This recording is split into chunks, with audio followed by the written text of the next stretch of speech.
أعوذ بالله من الشيطان الرجيم.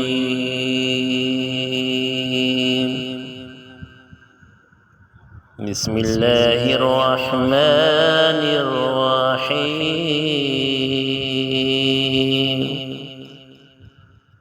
ألم تر كيف فعل ربك بأصحاب الفيل؟ ألم يجعل كيدهم في تضليل وأرسل عليهم طيرا أبابيل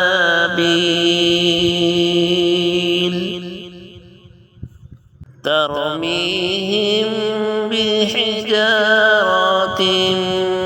من سجيل فجعلهم كعصف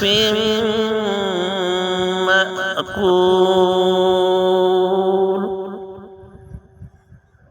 صدق الله